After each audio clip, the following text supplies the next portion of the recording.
This is Women Road Warriors with Shelley Johnson and Kathy Tuccaro.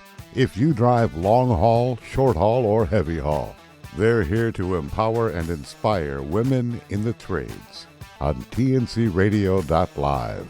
So gear down, sit back, and enjoy. You're listening to Women Road Warriors. We're a show designed to empower and inspire women in trucking, in the trades, and everywhere. We cover all kinds of topics, even the tough ones. I'm Shelley, and I'm Kathy. Sometimes life takes turns in the road that are hard to handle. Setbacks can be tough, and it can be hard to recover from them. Today, we have a humor and business expert and comedian, Jan McInnis. She teaches people how to handle, recover, and avoid missteps in the future. Her keynote speech to audiences is Bouncing Back, Handling Setbacks with Humor and Resiliency. It's based on her book, Convention Comedian, Stories and Wisdom from 2 decades of chicken dinners and comedy clubs. I bet there are a ton of great stories in there. We're looking forward to her insight and her wisdom on how to handle life's curveballs. Welcome, Jan. Thank you so much for being on the show with us. Hi, you guys. Thanks so much for having me. Welcome. This is and you talk about road warriors, truckers, but man, comedians do a lot of driving too. So I'm there with you. I bet you've traveled some miles. Yes, not as much as you guys, but a good amount. Yeah, for sure. You've got quite the background, and you're a warrior too, a woman warrior. Being a comedian, there are not a lot of female comedians. No, there's more now than there was, but I started, 27 years ago before all the cool stuff like XM radio and things like that on the road. So I was, traveling around with my little cassette deck and driving 50,000 miles a year, hitting comedy clubs when I started out. That's got to be exhausting. Do you think the millennials even know what a cassette deck is?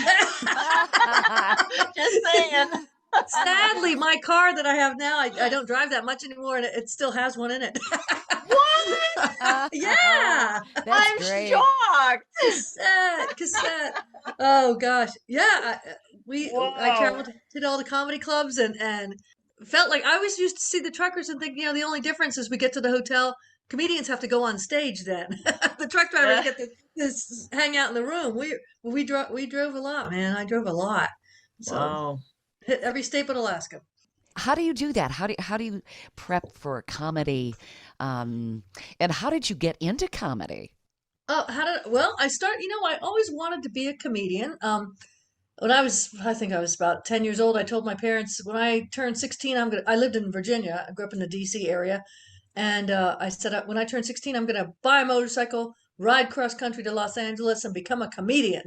You go, girl. Oh, wow. Yeah, my parents didn't quite agree with that one, so I didn't. I went on to graduated from high school, went to Virginia Tech, and I remember the night, graduation night, we had the nice dinner at a restaurant, and I was looking around at my parents, and I was thinking, now is not the time to tell them I want to be a comedian.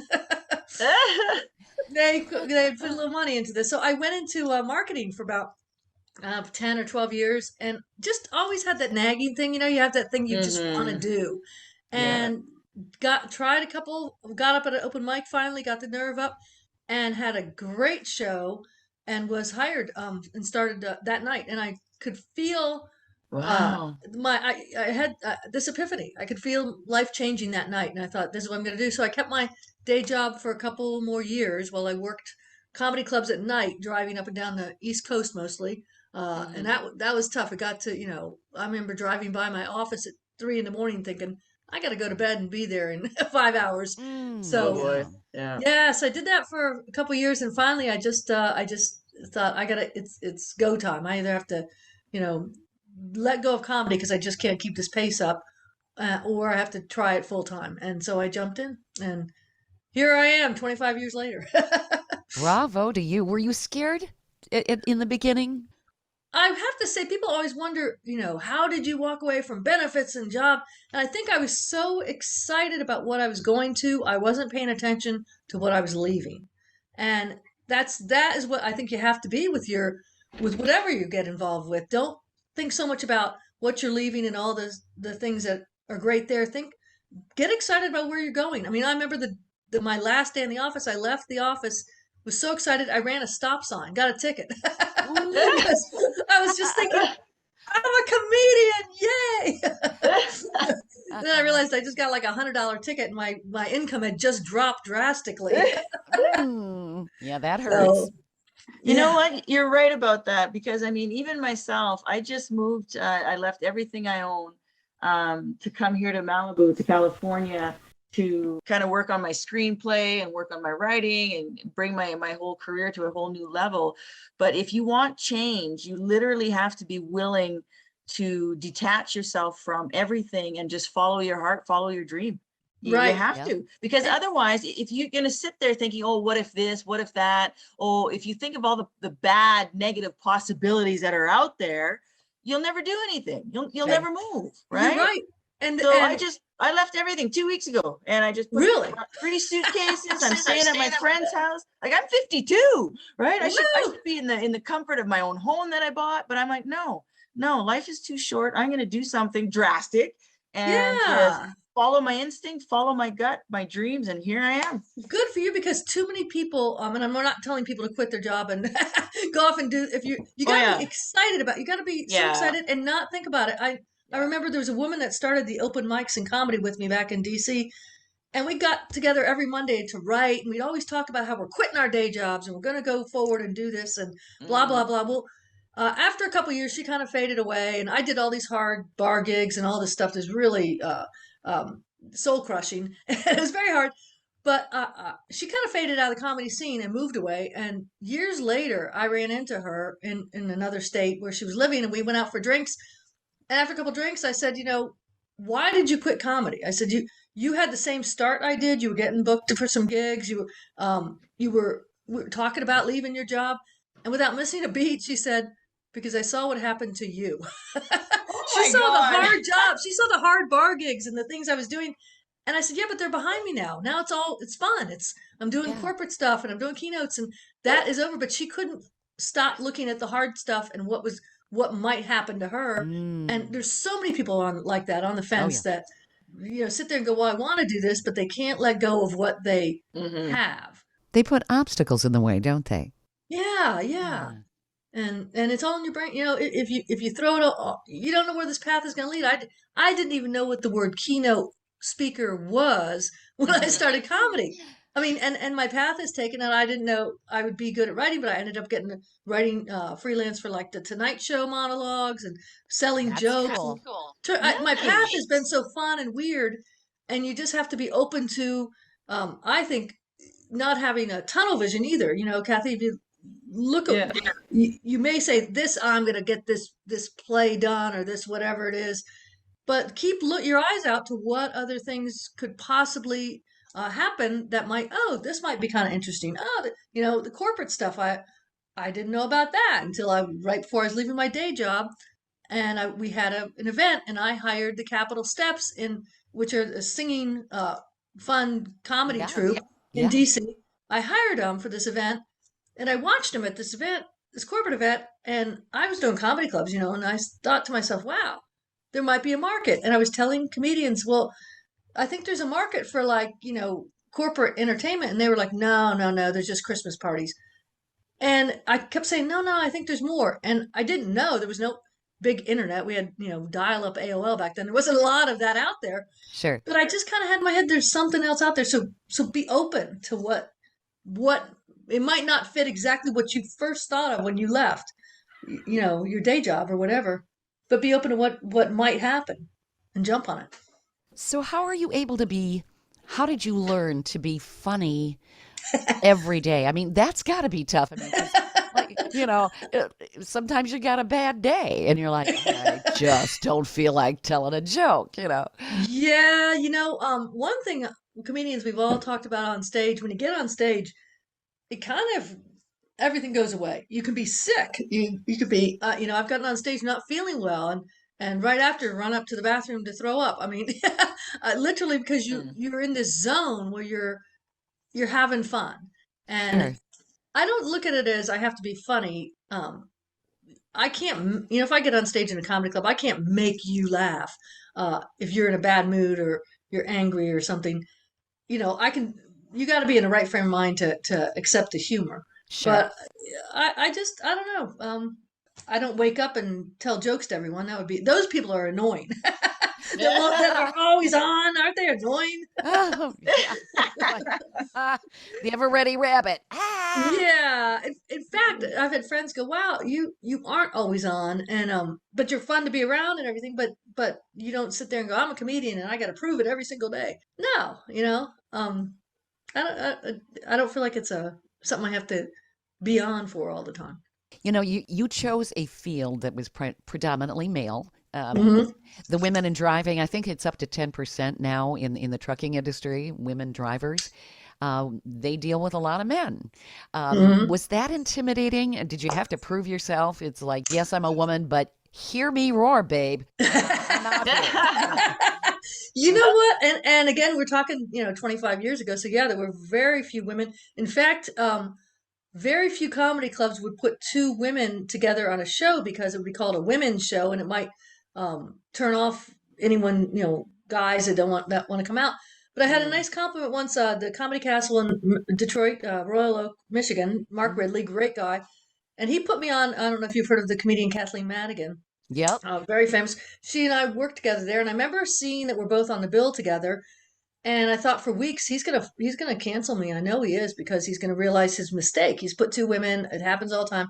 We got there. We had a great shows, and afterwards I said, "Mark, thank you for not canceling me." And he said, "You and Kathleen are great comedians. You're not doing these womeny things where you're gonna bash guys." And he goes, "It was a good show. I don't, it wasn't a women's per se show where you're just gonna talk about your period and all that." He said, "You're good comedians." So that was very encouraging. I sure it was a lot of guys. I mean, I have to say I didn't have a whole lot of problems with them. There were a few that sure if I could maybe be sitting around from the millions in the lawsuit on drinking a mai tai on a beach somewhere if I had pursued going after some people. But for the most part, I didn't have a lot of problems. And the guys that were jerks to me were jerks to other guys, the guy comedians. So I could say, "Hey, so and so is a jerk," and he'd say, "Oh yeah, he is." So they weren't being jerks just because I was a woman. But what I did get, aside from the two women on the show, uh, was if I have a bad show, it's like I'm having a bad show for every woman comic out there. Everyone then turns, "Oh, I knew women were terrible." I've walked up to on a couple occasions, and one time in particular, I walked up and people were standing around the outside looking at the pictures, and one of the people goes, "Oh, great! It's a women comedian tonight. It's gonna be awful Mm. because they think we're really dirty and stuff." And I was right behind her. I said, "Hey, we're not that bad." And she turned around and was, "Oh," like really embarrassed. And I had a phenomenal show, and I can't see anything from the stage, but I knew where she was sitting. So every time I had the joke hit, I look in her direction. Good for I, you. I couldn't see her, but I just embarrassed her. But I've had that, and I had a group come up to me once afterwards and say we have to apologize because it was a different group, and they said when we heard a woman on the show tonight, we all looked at each other and said this is going to suck, and you were great. So it was very nice because I didn't know they. But there's kind of a stigma, women are maybe dirtier, they're not as funny, they're going to all talk Yeah. about their period or their whatever, uh, and there's that stigma that you have to kind of get over. Sure. And if You you know, if you're if you're funny, you're funny. And I think when you hear my act after 30 seconds, you're like, okay, she's not gonna go there and bash people and whatnot. Right. I think there's a stigma in all the many, many career paths, even in heavy equipment operating. A lot of men think, "Oh my God, a woman, here she is in, come in a man's world operating equipment. She won't know what the heck she's doing. Stay in the kitchen," and stupid Yeah. stuff like that.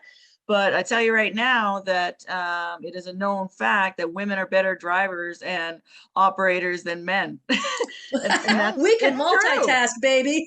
Well, Oh, yeah, Yeah. yeah. Yeah. we're So genetically engineered to do that. we rock. Come on, right? Yeah. Well, what's interesting? I don't know if this is in the trucking industry. I had more issues with women bookers and women club owners. Now, with that said, there are some great ones out there that I've worked with, and So I don't want to make this a blanket statement, but there are far fewer women club owners and or bookers, and I had a higher percentage of a problem with some of them, as far as not booking me, not giving me, moving me up to feature and headline, that sort of stuff, than I ever had with the guys. The guys were just pretty straightforward. You want a headline? Here's what you need to do. Women were more like, well, I'll decide when you headline, things like that, and just weird stuff. I had a woman booker once say to me, I was working. It was a 2-person show, and I was working with this guy. He was a magician or something like that. And she said, well, it was a bar gig type of thing. She said, don't put your drink down around him, if you know what I mean. I'm like, really? You're booking this guy? And I got to watch my drink. He's going to slip something? I mean, that was the craziness. And you're like, you're a woman. Why would you do this? Exactly. So I had that sort of stuff, a little bit to deal with. But again, overall, not bad at all. Not as, not tons of incidences. I think sometimes women don't always play well with each other. Mm-hmm. And I don't know if it's because until recent years they weren't involved with team sports as much. I don't know. There seems to be this rivalry, and we're working against each other. It's kind of like, come on, people. I agree, or sometimes maybe it's also in the business world. I had that a little bit, and I feel like it was women going, well, I got here by myself. You get here by yourself, and guys have more of at least back when I was in the business world, more of a good old boys network that can help each other. Right. But I think overall, a good experience. The comics were great for the most part, and the club owners were good to me, and I was able to prove myself. I like I said, I have a little pressure, feeling like if I have a bad show, I have a bad show for every woman out there. But once you do well too, you get a lot of respect, and people are like, okay, she's good, she's funny, we'll leave her alone and book her more. Sure, absolutely. Stay tuned for more of Women Road Warriors coming up. Industry movement Trucking Moves America Forward is telling the story of the industry. Our safety champions, the women of trucking, independent contractors, the next generation of truckers, and more. Help us promote the best of our industry. Share your story and what you love about trucking. Share images of a moment you're proud of. And join us on social media. Learn more at truckingmovesamerica.com.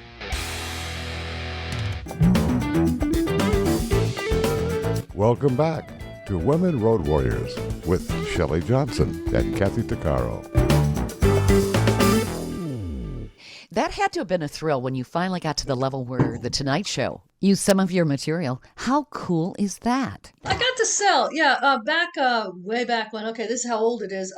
Leno had a fax machine, and you could fax in material, and I was writing. I've also written for a lot of radio stations. I used to write for a radio prep service for years. I'd wrote 15 jokes for hundreds of stations, and it would be fun because you'd be driving around the country and you hear a DJ doing one of my jokes. Oh yeah, or a friend of mine called me out here in LA a few years ago, and she's like, I heard the funniest top 10 list on the radio. And I said, you want me to read it to you? It's on my computer. That was fun. And so but years ago, Leno had this fax machine, and you could get the fax, call in, get to his assistant, get the fax number if you're a comedian, and send in jokes. And so I would do that. And then I was on the road for like 2 or 3 months, because when you work in roads, you got to go out for months. I don't know what it is with trucking, but you got to go out for a couple months to make good money. And I came back in, and I was tired, and it was late, and I only had a week off the road, and I grabbed my mail, opened it up, and there was my check from The Tonight Show for my first joke I sold. Oh, It was that super had to good. be It was fun. Cloud Yeah. 9, I bet, huh? It was great. Yeah, and Oh. you call his assistant and say, hey, what joke number 718 or whatever, and they tell you, oh, that was the Super Bowl joke or whatever. So I was like, oh, I got it, got something. So Nice. That's so very cool. So you talk about bouncing back and handling setbacks with humor and resiliency. How do we do that? I mean, it's like, wow. Well, you know what? comedians are perfect to talk about this issue because that's kind of how we learn our job is by failing. I mean, there is no real people have courses and stuff, but really the only way you can learn our job is by getting on stage at an open mic night where the audience hasn't paid money and we're not getting paid. And then you can test out your jokes and your timing and your material and really see if you're any good at this. Other industries don't have an open mic night. They don't have an open truckers night, do they? Hey, jump up there in that big rig and drive the Colorado Rockies right now, and we'll see how you do. It might go over though, because I imagine that there are a lot of drivers that love to tell jokes. They love to tell stories. Absolutely, yeah. But no other business, not a lot of other industries. That's you learn your job by just doing it, and there's no other real training. So we learn we bomb a lot, we fail a lot in the beginning, and you have to learn how to avoid it. You have to learn how to make sure it really is a failure because so many times we walk away kicking ourselves and it wasn't what it seemed. You really have to pay attention to that. Yeah. When I moved out to LA, I moved out and I moved into a 400 square foot studio apartment. It's the size of my laptop, I think. And and 3 places to sit as long as somebody had to go to the bathroom because it had a chair, a couch, and a toilet, I think, or a futon and a toilet. I looked like a big loser, right? But I did it because it was very cheap. It was only a few $100 a month, like $400 a month.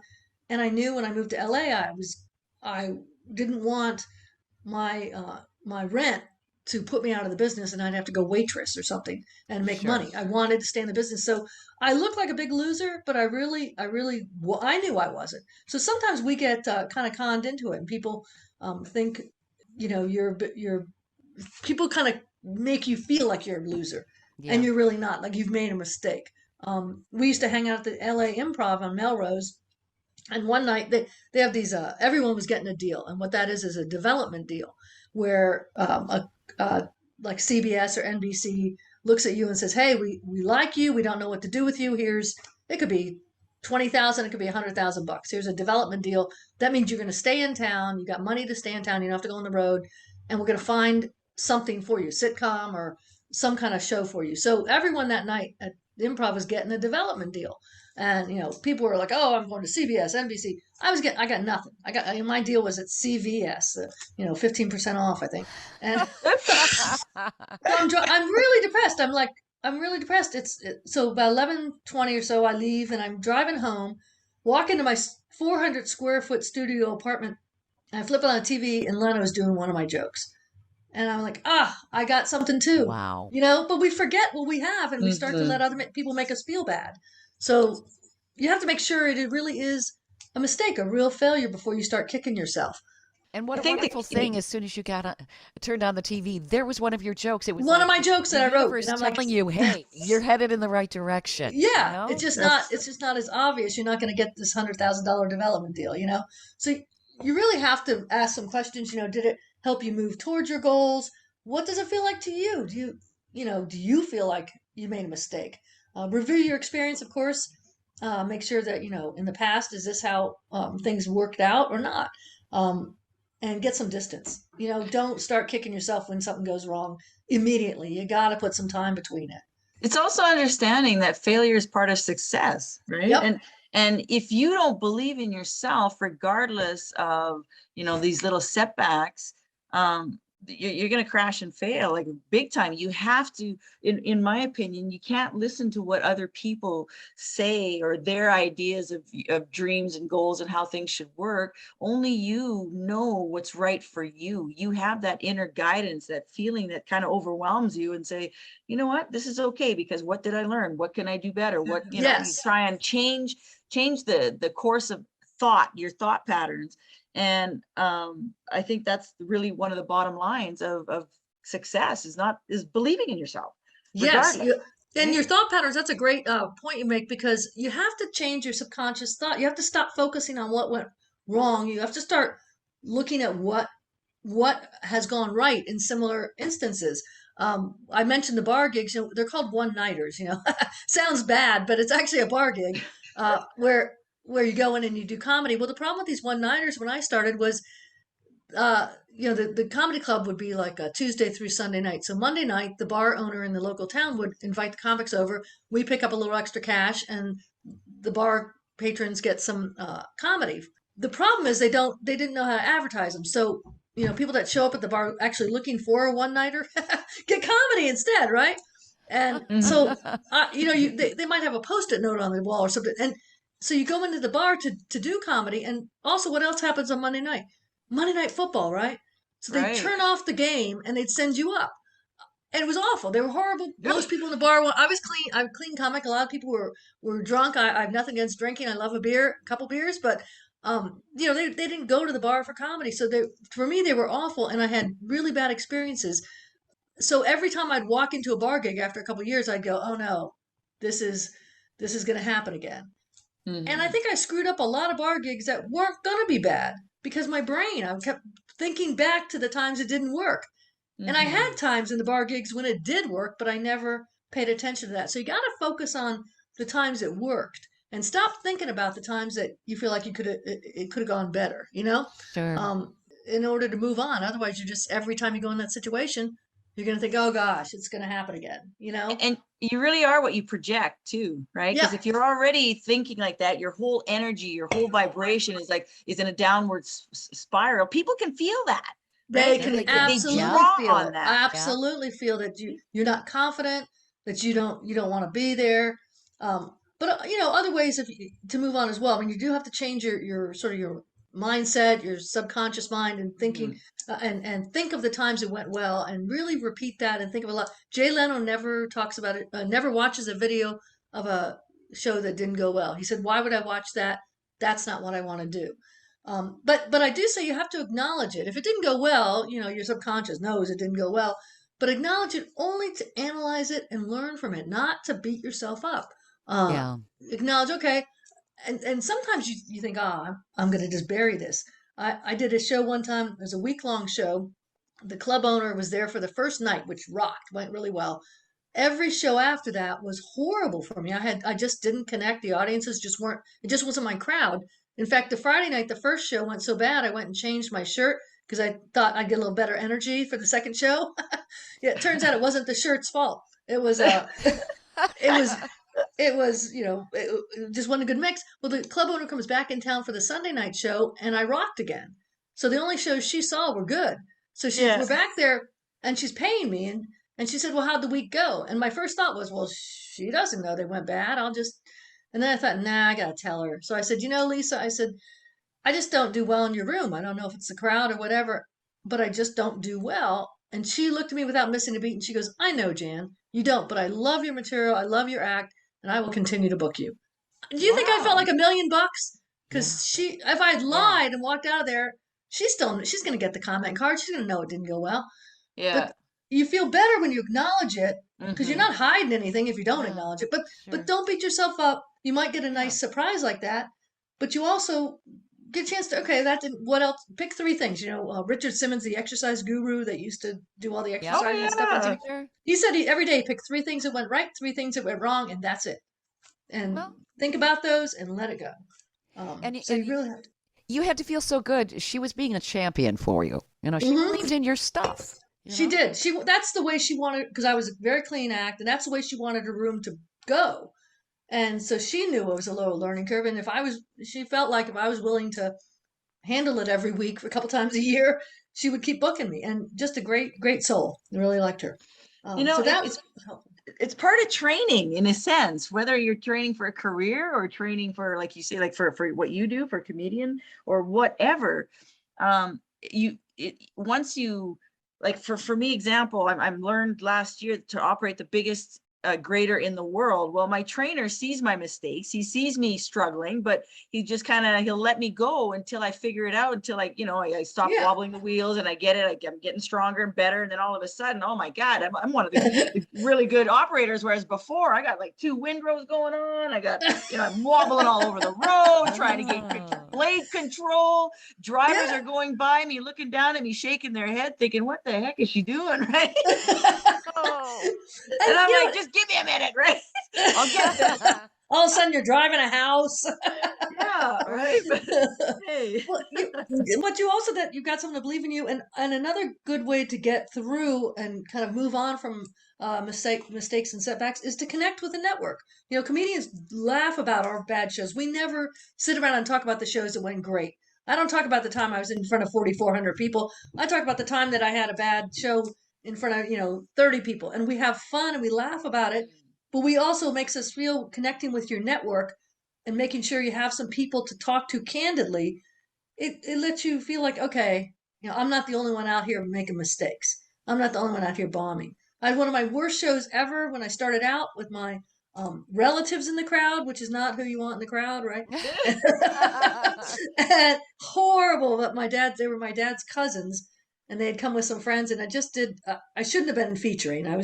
But I wanted the money, and tried to stretch my 12 minutes of material into 30, and that doesn't work well. And it was such a bad experience. But I had my friend Rob that night in the hotel. I called and I was like, oh God, it was torture. And he said, would you get to go back tomorrow? I said, oh God, yeah, I have to do this again. And he said, good, you get another chance at it. And they had cut my time down to 20 and I did great. But you got to have a network. You got to have just a couple people that you can call and talk candidly and say, this is what happened. And, how do I get out of this? And chances are they've had the same experience. A listening ear that understands rather than thinking you have aluminum foil on your head. What are you doing in this? Because you do run across naysayers and Debbie Downers, and it's like, you don't want to talk to people that say, hey, I can't. I want, yes, I can. Yeah. Yeah. That's huge. And yeah, you need someone to pump you up. Like I said, when I started, there was dial up AOL and no cell phone. Cell phone was the size of your truck, I think, Kathy. Remember those? They were huge. Yeah, the big ones. You pull the antenna out, and you're like, yeah. And they were like $8 a second, so you really couldn't talk unless 911. I'm stuck. Help! Click. Right. But I had a book that I would cut out like cartoons and little motivational quotes and things that I had and I could refer to. And I had my little book with me of all these different motivational things and things to pump me up that I would open up and read and go through when I was feeling down, just to kind of help me get my head back together. So something that helps you motivate you as well. Maybe it's some TED Talks, maybe it's something else, but to kind of get your head back in the game. Or this show, people listening to this and getting inspired. Yeah. It's having a place to go so that you know that, yes, I have value. Yes, I can do this. And no, I'm not crazy. Because I think the world tends to pigeonhole and label people, and there's a lot of negativity. Yeah, right. And realize that one mistake usually isn't your whole career. I've had some bad shows. And I'm 20 whatever 6-7 years in, I'm still here. I'm not famous, but that really wasn't my goal. My goal was to make a great living, and I'm probably the only comedian that doesn't like working nights and weekends. So and I do a lot of the keynotes now, so I'm on during the week, which is great. Mm-hmm. So figure out what your goal is with the whole thing. I mean, did it hurt you? Did it help you? Did it move you forward? But realize that it's just one piece. It's not everything. And there's so many people who give up after a few failures. I mean, so many people that give up, and they spend their life talking about what they would have liked to have done. Well, you can't quit after just a little bit of unsuccess. I saw a quote by Rosie O'Donnell years ago. It was in my book, and it said something like, comedians ask me how to be a successful comedian, and I say, quit now, quit. And she said, because if I can make you quit and tell you how hard it is, then you're really not motivated to do it. Because you're going to have a lot of roadblocks. And if you're so easily swayed that someone can tell you to quit in one incident, you're not going to do this. That's right.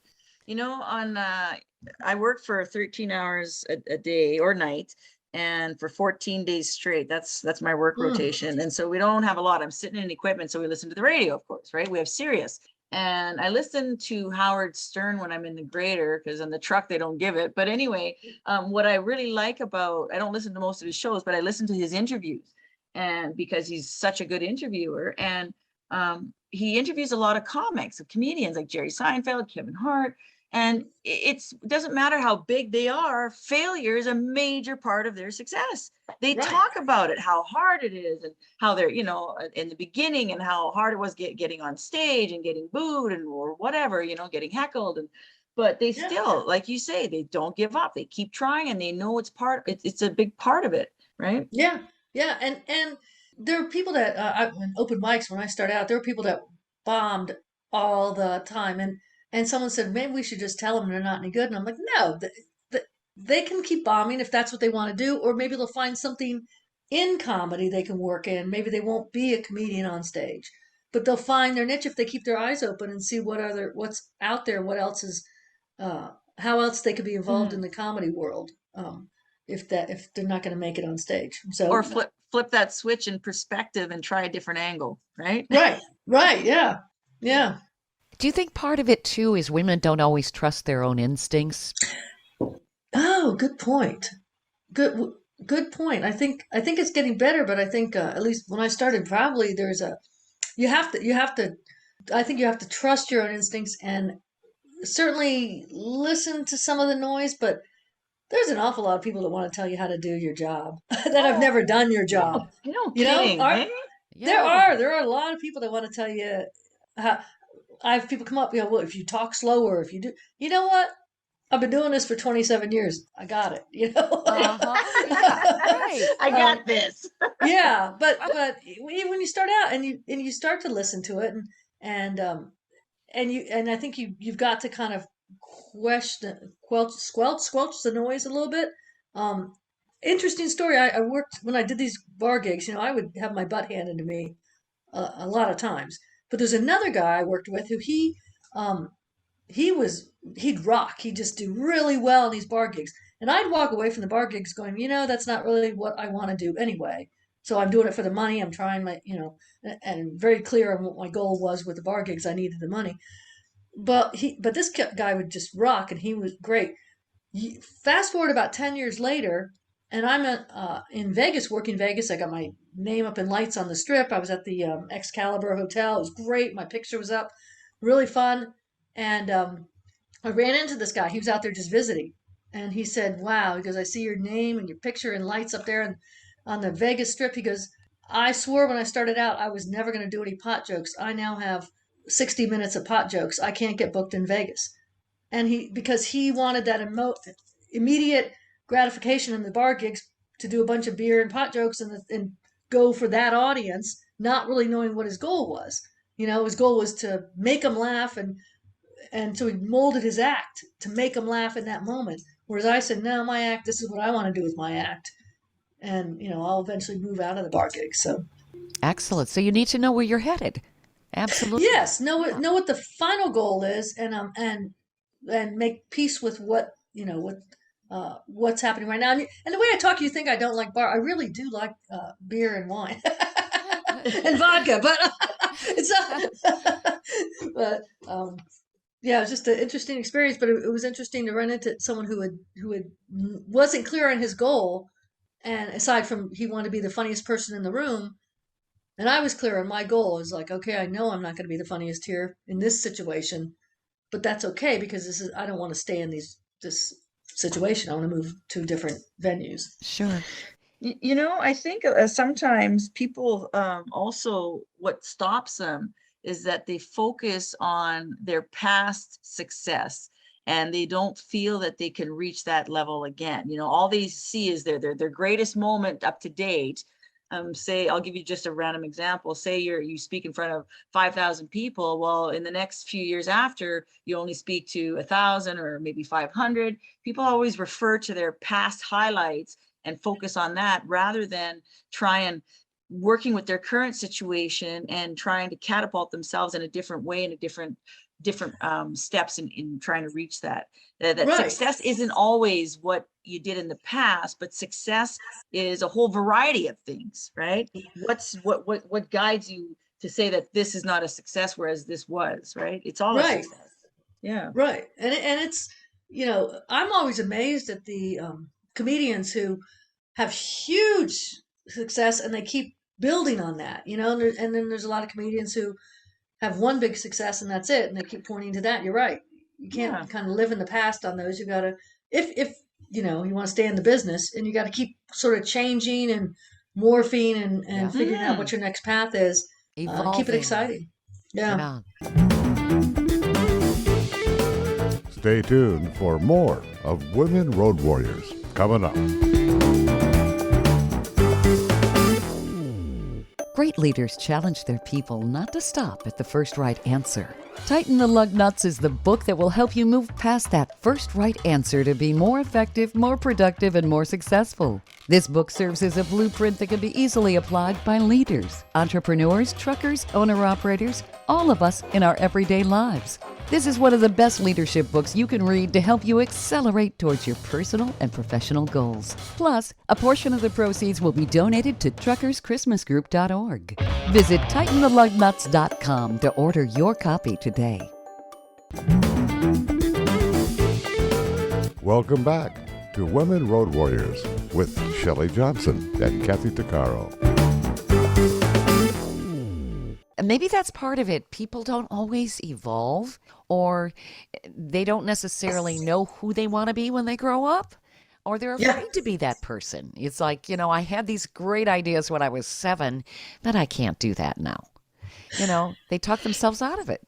And another thing for people looking to change careers who like you said earlier, you went to marketing and then you knew deep inside you wanted to be a comedian, and you finally did.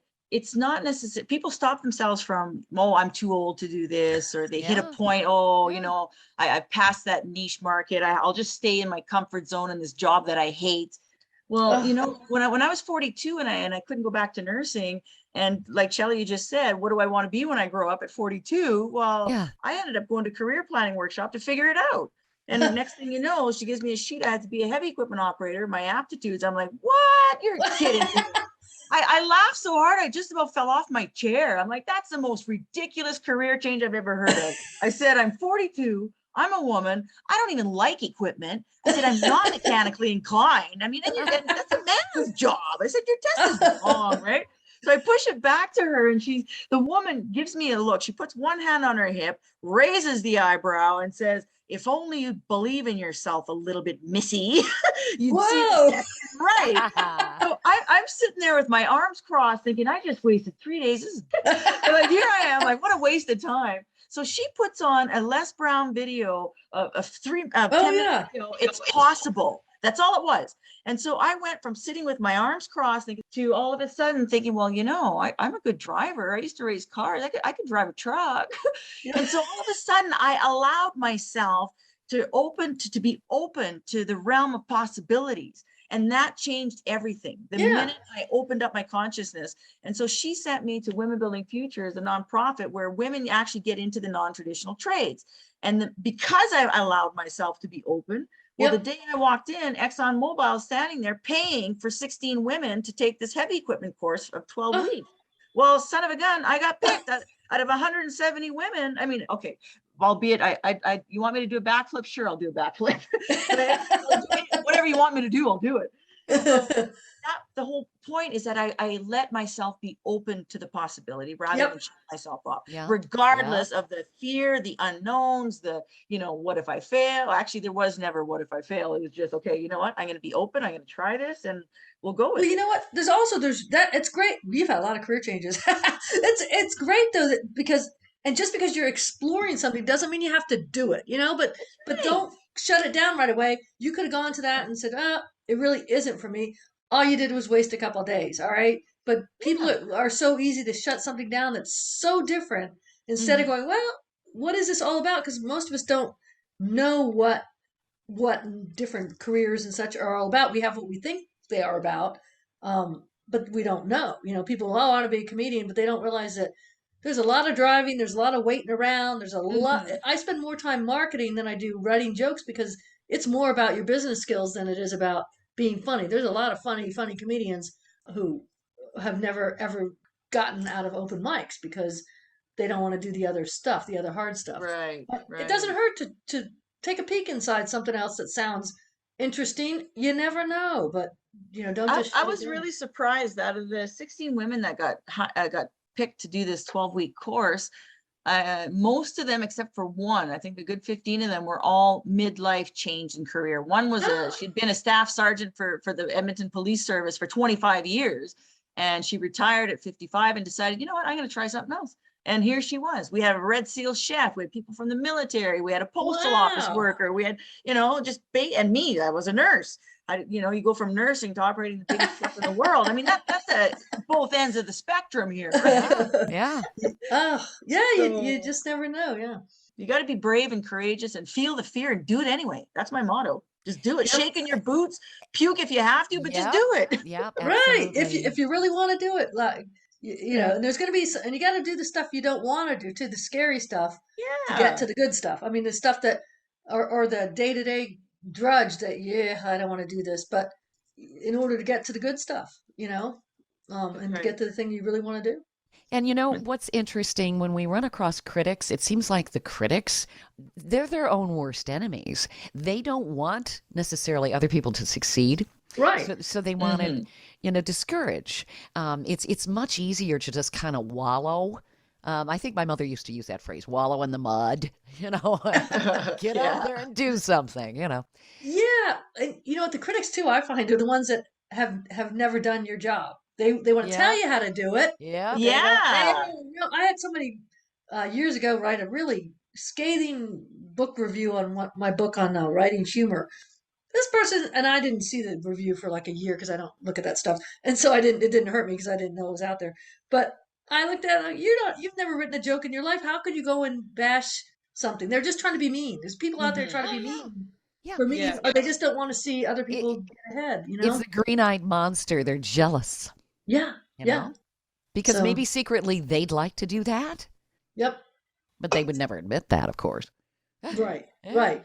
Yeah, people, a lot of like just from all the interviews that I listened to, not just on Stern, but on other things, because I love to see how people succeed. I want to know their story. I want to know all about Mhm. how do they face their failures. Well, I'd say pretty much all of them, nobody reads the critics, the reviews, because they're all negative.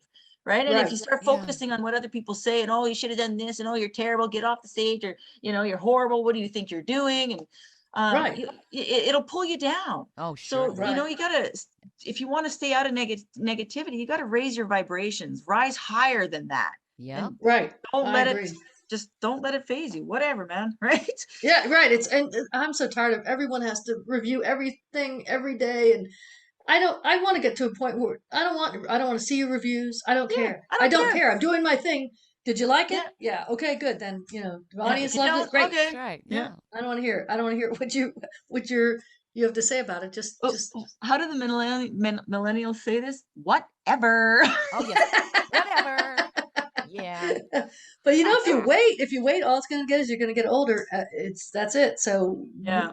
move on what you want to do now because it doesn't get easier as you get older. Um, No. Well, they, it, it's really interesting how many people at a certain age, it's almost like they start packing it in.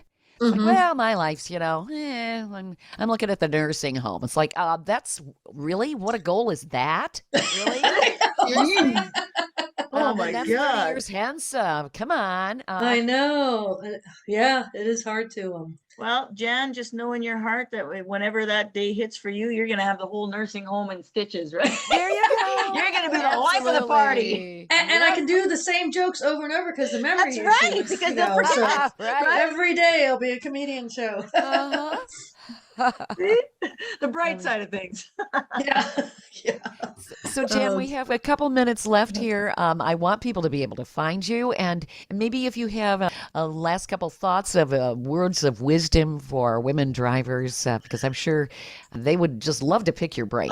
Well, I'd love to hear from you, people. You can find me at my website, theworklady.com. nobody can spell McInnis, so Jan McInnis. So I came up with, I used to do a lot of office humor. So theworklady.com.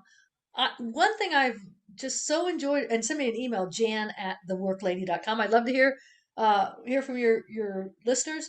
One thing I've really enjoyed about my job doing this stuff, the keynotes and comedy for corporate, is I get to learn about all these different industries that I knew of, but I didn't know much about. And this trucking is cool. I mean, you guys, you have the scariest job on the planet. I was telling Shelly earlier, to me, you have a scary job. And I couldn't do it. So my hat's off to you. Um, Driving all those miles and handling what you handle and not losing your getting ready for road rage because you've got so many crazy stupid drivers on the road. But uh, use your time wisely. I'd say. I guess that would be my advice. The good thing about getting older and taking something up is we realize the value of the time we have and the free time we have. Younger comics, they would be out party. I didn't start comedy until I was in my 30s, or get on the road. So be with these younger comics who were partying until 2 or 3 in the morning and sleep until 2 in the afternoon. I realized the value of time I had because I was now self-employed. So I'd go to bed by 11 or 12. I didn't do the late nights party stuff a lot. And so I think we all need to realize the value of time that we have left and what makes you excited, what makes you happy. Maybe it's a hobby that you want to turn into something full time. Maybe you love what you're doing, you don't want to change it all. Great, but figure out why are you spending your valuable time on this planet, and make peace with that. People always say you got to find your passion. I think that's too hard. I'm lucky I found mine. Sounds like you both have found yours. Instead of searching for your passion, stop right now and decide, why do you do the things? Why are you doing what you're doing? Maybe you like the hours, but you hate the driving. Maybe you like the money, but you hate the 70,000 miles a year driving or being in a different city all the time. Find out what it is you like about it and make peace with the stuff that you don't like and understand why you're doing what you're doing. And so the life doesn't slip by and you go, wow, I should have been doing that. And if you don't like what you're doing, start taking some baby steps to move in a different direction. Excellent Absolutely. insight. Thank Yeah. you so much, Jan. I have thoroughly enjoyed having you on the show and talking with you. You've got some fabulous insight and wisdom. Thanks. You guys were a blast. I enjoyed talking with you guys. I'm gonna check out that house that you drive there, Kathy. There you go. Well, I'll shoot you an email and I'll mail you a book of mine when I get back to Canada. Oh, super duper. Yeah, that sounds great. That's like the plan. Cool. Oh, You you've guys been are fun. absolutely awesome. Thank you Yes. so much. You made my day that started out kind of wobbly 100% better. Thank you so Oh, much. super. Yeah, it works. My work is done today. I can go out. There you go. There you Bike go. ride or something. Cool. Yeah. Super, you guys. Take care. Thanks All again. right. Bye-bye. You've been listening to Women Road Warriors with Shelley Johnson and Kathy Tuccaro. If you want to be a guest on the show or have a topic or feedback, email us at info@tncradio.live.